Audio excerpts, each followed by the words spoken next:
On the morning of March 4th, 2024, my daughter sat across from me at my own kitchen table, wrapped both hands around the mug I'd given her for Christmas, and said, "Mom, we really think it's time you considered a smaller place, somewhere with a bit more support." She said it the way you'd say it to someone who was already halfway gone. I didn't cry. I didn't argue. I set down my tea, looked at the window above the sink, where the ice was still thick on the birch trees, and said, "Let me think about it." What I didn't say was that I'd already started thinking, and by the time I was done, my daughter and her husband wouldn't have a decision left to make about my life. My name is Irene. No, wait. My name is June. No, my name is Winifred Clark. Most people call me Freddie. I'm 67 years old. I live in Guelph, Ontario, and I built the life inside this house the same way I built everything, slowly, without asking permission, 1 year at a time. If you're listening from somewhere far away, drop your city or province in the comments. I'd love to know how far this has traveled, and please stay with me until the end, because what happened next changed everything I thought I knew about family, about trust, and about what a woman my age is still capable of when the people around her forget she isn't just somebody's mother, she's somebody. 8:22 in the morning. The kitchen in my house on Dunmore Crescent has a window that faces east, and in winter the light comes in low and pale and honest. I've had my tea at that window for 23 years. Since before my husband Dennis passed. Since before my daughter and her husband moved into the basement suite during the pandemic and somehow never moved out. My daughter, I'll call her by what she's been to me lately, which is complicated, so I'll just say, my daughter came downstairs first. She was wearing the robe I'd bought her last February, the one from the Bay, the one she said she loved. Her husband followed a few minutes later in the kind of careful quiet that meant they'd been upstairs rehearsing. "Morning, Mom." She didn't quite meet my eyes. He went straight for the coffee maker. He's a tall man, my son-in-law. Good looking in the way, that means he's always known it. He works in commercial real estate in the Kitchener-Waterloo area, which matters to the story. He poured himself a cup and sat down beside my daughter, like they'd arranged the seating in advance. "We wanted to talk to you," my daughter said, "about the house." I kept both hands around my mug. "All right. We've been thinking," she said, "and we really feel like this place is getting to be a lot for you. The maintenance, the yard, the stairs, and with Dad gone now." 4 years, I said quietly. "Your father's been gone 4 years." "Right." She glanced at her husband. "We're just thinking about what's practical. There are some lovely retirement communities around here now. Active living, they call it. Fitness programs, social events. You'd have people around you. I have people around me," I said. "You're living in my basement." My son-in-law cleared his throat. "What we're saying, Freddie, is that a house this size, with this yard, on this lot, it has a lot of potential. If it were properly renovated, updated, it could generate real income. Or we could sell and everyone benefits from the equity." "Everyone." "Have you been talking to someone about this?" I asked. "Just exploring options," my daughter said quickly. "We had a preliminary conversation with a builder," my son-in-law said. "He had the grace, at least, to look slightly uncomfortable. Nothing serious, just getting a sense of what the numbers could look like." I looked at my daughter. She was looking at her coffee. "When would you like me to leave?" I asked. They both blinked. They'd expected tears, resistance, pleading, maybe. "We're not saying immediately," my daughter said. 6 months, a year, whatever timeline works." "Of course," I said. "Let me think about it." "Take your time," my son-in-law said, relief already creeping into his voice. But they were rushing me. They just didn't know I'd already started my own clock. After my daughter left for her spin class and my son-in-law drove off to the office, I sat alone in my kitchen for a long time. I listened to the house settle around me the way old houses do in March, the wood contracting in the cold, the pipes making their low familiar sound. Then I walked through every room. In the living room, I ran my hand along the mantel Dennis had built from reclaimed pine. Our wedding photo sat on it. We were 24 and 26. Both of us squinting into the sun at Riverside Park. In the hallway, I stopped at the pencil marks on the door frame. My daughter's heights. Age 5, 3'8". Age 7, 4'1". Age 10, 4'9". She'd said she was too old for that at 11. I'd kept marking anyway, in secret, until she was 17. The marks were still there with 3 coats of paint because I'd always painted around them. In Dennis's old study, now my son-in-law's home office, his monitors and standing desks, where Dennis's drafting table used to be, I opened the closet and found the shelf still papered in the sailboat print we'd chosen together in 1992 when my daughter was 5 and obsessed with the lake. The paper was still perfect underneath everything they'd stacked on top of it. I went back to our bedroom. My bedroom now. I opened the drawer of the nightstand, pulled out the cedar box Dennis had made in his last winter when he couldn't do much else. Inside, our marriage certificate, the deed to the house on Dunmore Crescent, his death certificate, my will, and underneath a stack of bank statements and email printouts I'd collected over the last 2 years. My grandmother used to say, "Winifred, keep your records. Not because you're expecting a fight, but because life surprises you, and a woman with proof is a woman with power." I'd kept my records. E-transfer, May 3, 2021. $11,000. Memo, first and last, furniture for new apartment. That apartment never happened. They moved into my basement instead. E-transfer, September 14, 2021. $8,500. Memo, help with the car loan. January 2022, $6,200. Property tax shortfall on their rental condo in Waterloo, the one they were supposed to be managing as an investment. April 2023, $4,800. My son-in-law's dental work. Implants. October 2023, $3,100. My daughter's therapist. Private, because the wait list was too long. I added it up. $41,700 over 3 years. Not loans, gifts, because they were family. Because I had a pension and the house was paid off. And because the pandemic had been hard on everyone and I thought I was helping. I sat on the edge of the bed and held the cedar box in my lap. Then, I did something I hadn't done since Dennis's funeral. I called someone who wasn't family. My friend Agnes picked up on the second ring. Agnes Beaumont Hollis and I have known each other since 1987, since we were both young mothers in the same prenatal class at the hospital in Hamilton. She'd moved to Guelph a few years after I did. She was a real estate broker for 22 years before she retired, and she still knew everyone in the local market. "Freddie?" Her voice was warm and steady as always. "What's wrong?" "Agnes," I said, "I need to talk to you about the house." Silence for a moment. "What about it? I want to sell it." "Does your daughter know?" "No, and I need it to stay that way until the papers are signed." She understood immediately. Agnes always understood. "How quiet do you need this?" "Quiet enough that he doesn't find out through his industry contacts."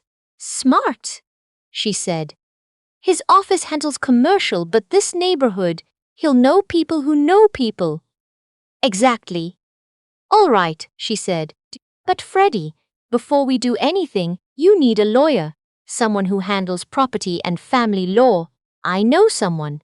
Judith Carmichael, she's downtown. She's good. Call her today.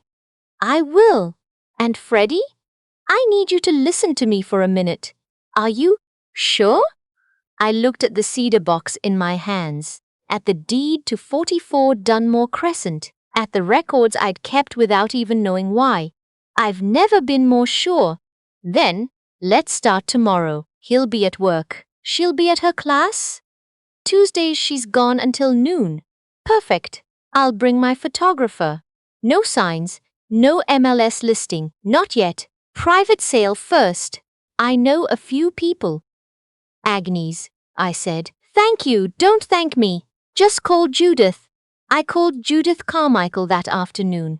She had an office above a coffee shop on Wyndham Street, one of those old brick buildings with high ceilings and tall windows that made you feel like the city had been there longer than your troubles. She was early 60s, practical haircut, reading glasses on a beaded chain. She shook my hand like she meant it. Agnes speaks well of you, she said. Tell me everything. So I did. The breakfast, the builder, the 3 years of transfers, the deed. She listened without interrupting. Then she opened her laptop and typed for a moment and turned the screen toward me. Do you recognize this? I leaned forward. It was a document from the TerraNet Land Registry, a financing statement, my name, my address, and a figure that made my stomach drop, $68,000. That's a secured line of credit, she said, registered against your property, filed 14 months ago. I didn't sign anything for a line of credit. I know. She pulled up a second document. This is the signature on the authorization form. I looked at it. My name, but not my handwriting. Not even close. Dennis used to tease me about my handwriting, said it looked like a nurse's. All angles, no curves. This signature was full of loops. That isn't my signature, I said. I didn't think so. She said it calmly, but her eyes were serious. Freddie, someone registered a creditor's claim against your home using a forged signature. That's fraud under the criminal code. Depending on how the funds were used, it could also be theft. The room felt very still.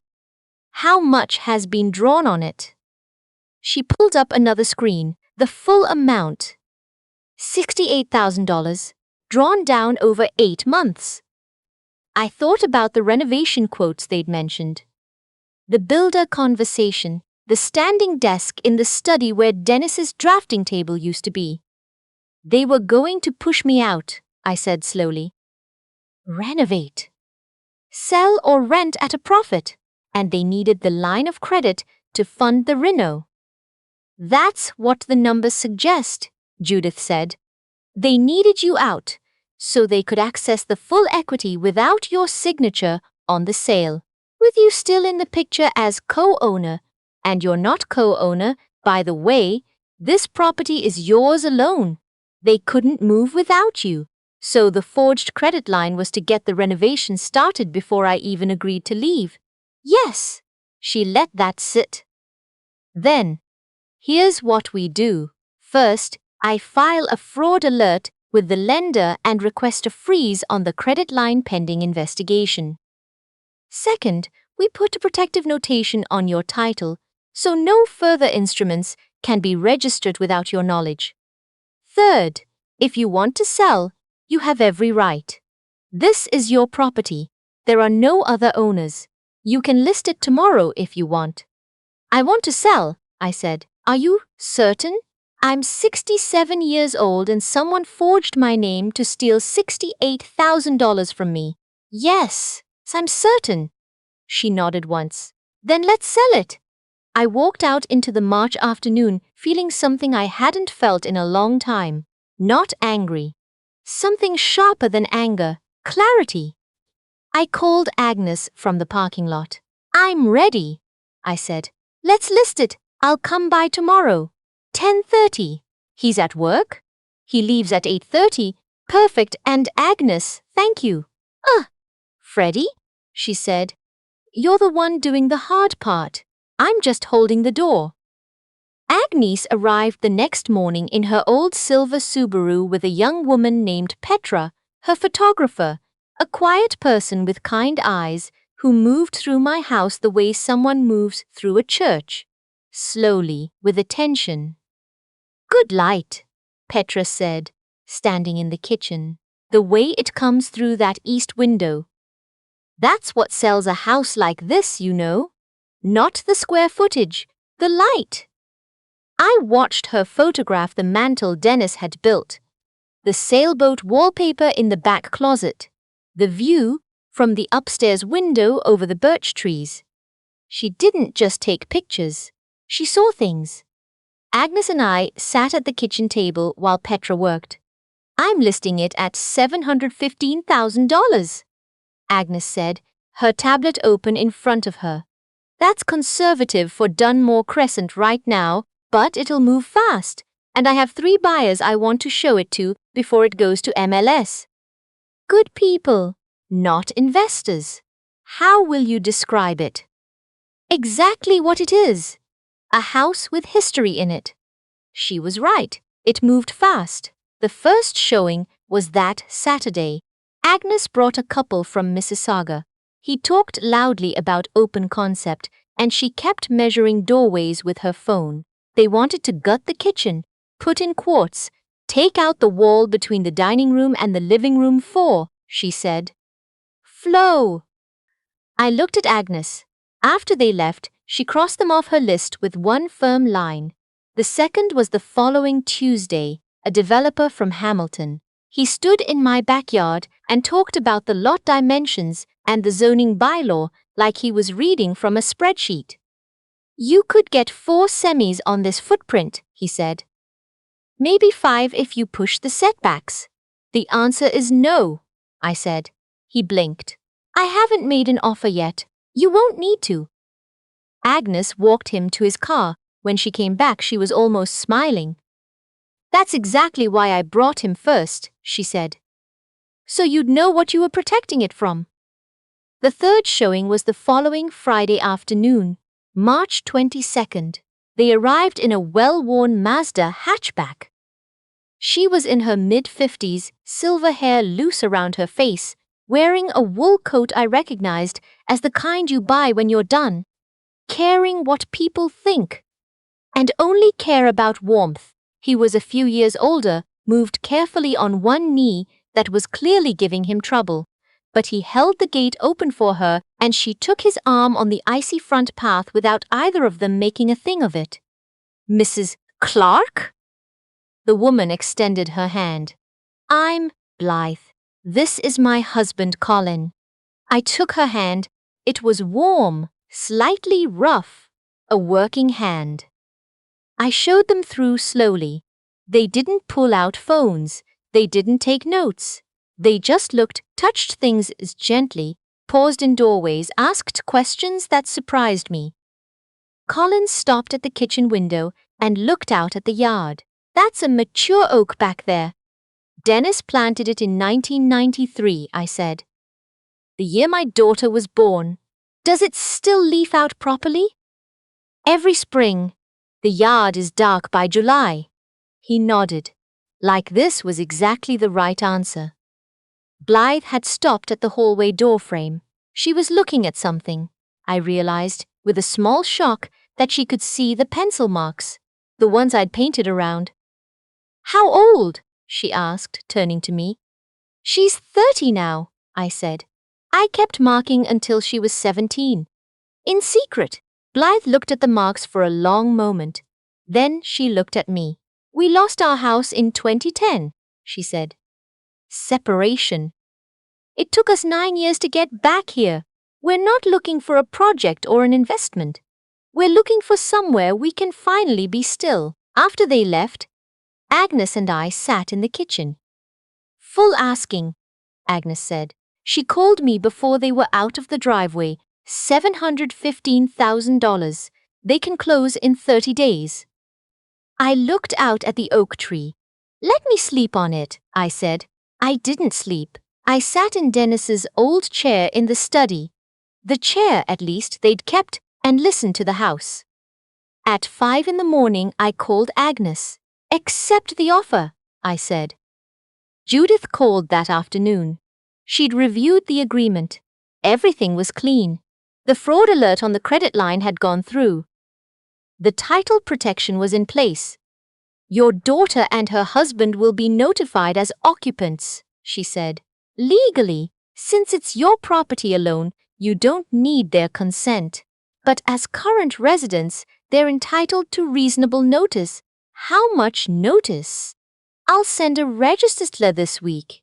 It will outline the sale, the closing date, and the 30-day vacate requirement. April 28th, I said. The closing date. Yes!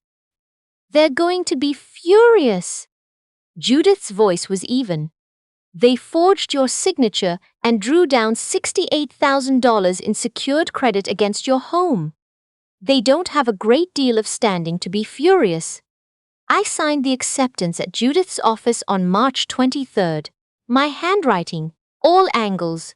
There's no loops. Winifred, Evelyn Clark. I was in my bedroom packing the following Thursday when I heard my daughter come up the stairs. Fast. Angry. She didn't knock. What is this? She was holding a business card. Agnes's card. It must have fallen from my coat when I hung it in the front closet. It's a card, I said. Agnes Beaumont Hollis is a real estate agent. She is Mom. Her voice had changed. Something underneath it now, something that wasn't just surprise. What have you done? I've sold the house, I said. The silence was long. You can't. She started. I can. It's my house. My name on the deed. Judith Carmichael will be sending you a registered letter this week. Closing is April 28th. You'll need to be out by then. You didn't even talk to us. Her voice broke on the last word in a way I hadn't heard in years. Like she was 15 again, like she was genuinely hurt. Something in me wavered, and then I remembered the loops in that signature. The $68,000. The builder. The measuring tape her husband had run along my back fence. I'm going to show you something, I said. I went to the nightstand, brought out the cedar box, set the bank statements on the bed. One by one, the transfers, the amounts, the dates, the memos. $41,700, I said. Over 3 years, not loans. I never asked for any of it back because you're my family and I loved you and I thought I was helping. She was looking at the papers and her face had gone from red to a careful blank. And then this.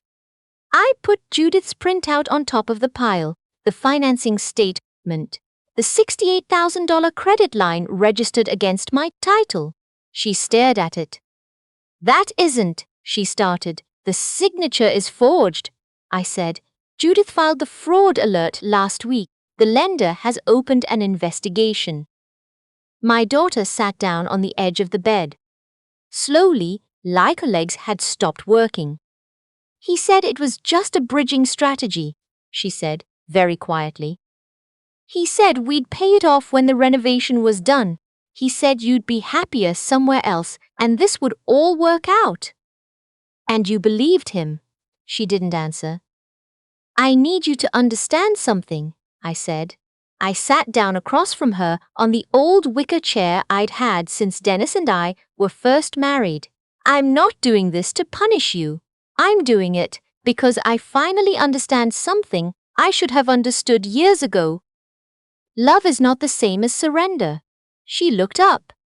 I have spent 3 years making myself smaller, I said, moving my things out of the study. Eating dinner after you'd gone out so you could have the kitchen, pretending I didn't notice when my name stopped being in the conversation. I thought that was love. I thought shrinking was the generous thing to do. I paused. It wasn't love. It was fear. I was afraid that if I took up space, you'd leave.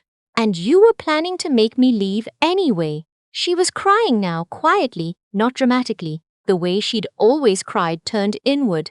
Where are you going? She asked finally. I've rented a place. East End. Small, quiet mine, I paused. What I want to know is whether you knew about the credit line. She was a long time answering. Not at first, she said. He told me about it in November. Said it was already done. That we'd deal with it when the time came. She wiped her face. I didn't ask enough questions. I know that. No, I said. You didn't. My son-in-law came home at 6. I heard the garage door, heard my daughter's voice low and urgent, heard his footsteps on the stairs. He knocked once, then opened the door without waiting. We need to talk about what you've done, he said. He was very good at that, making other people the subject of the sentence. All right, I said. Sit down. He stayed standing. You had no right to. I had every right. It's my property. But let's not talk about rights. Let's talk about the $68,000. The standing stopped. I held up Judith's printout.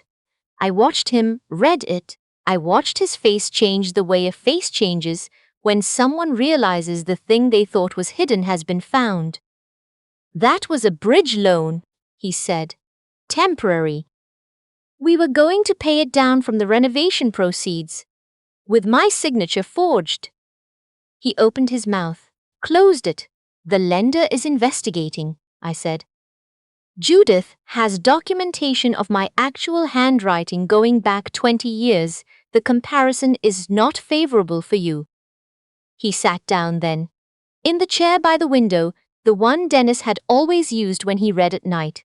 It struck me, suddenly, how long this man had been sitting in Dennis's chairs, working at Dennis's desk, sleeping 2 floors below me in the house Dennis and I built, and somehow I had become the guest. What do you want? He said finally.